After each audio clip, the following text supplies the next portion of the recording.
Danny Segura for USA Today Sports. I'm here with Hector Camacho Jr., who will be fighting in the co-main event. Yeah, who will be fighting in the co-main event of Tribute to the Kings against the legend Julio Cesar Chavez. First of all, man, we got to address the bling. If you can show the camera here the bling, what's going on there? Generated, the Macho Man always had it, so I think it would be fitting for a king to wear for the Tribute to the Kings. And how did this matchup came about? Because a bit out of left field, right? Like, we haven't seen Julio Cesar Chavez fight in a while. How did they approach you, and how did this come all together? On my side, it came through my father's documentary that came out on Showtime called Macho, the Macho Story. And after seeing the part of my father, Chavez, it came to my mind, wow. And we reached out to Chavez, seeing he would do exhibition. During that time, the Mike Tyson-Roy Jones fight was going on.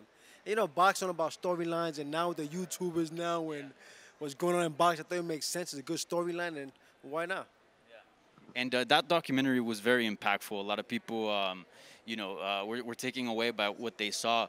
What was it like seeing that, years later? What was it like seeing the documentary? And do you think the documentary did a good job at portraying his story? I give special thanks to the director, Eric Draft. He told my father's story in 90 minutes, which was almost impossible to do for a guy, the Macho Man for the show.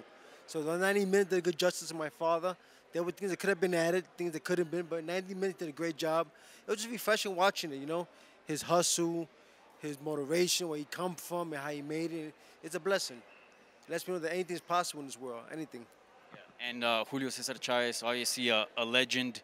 What does it feel to kind of get that in your record? I know it's an exhibition, but still, I mean, you're sharing the ring with someone that's part of history.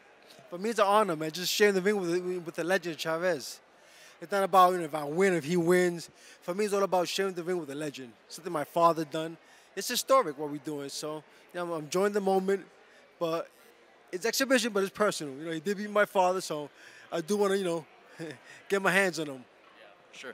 And a couple more questions. You just mentioned it, like we're stepping into a weird era. We saw Mike Tyson come back, Roy Jones Jr. We're seeing so many legends come back into the sport. What do you think is going on? What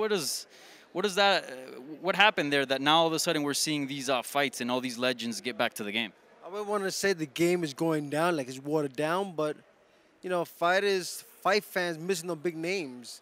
The heydays. You don't see them as much as you did back in the days now. You still have the young fighters out there, the Tank Davis, the Ryan Garcia, the Teofimo.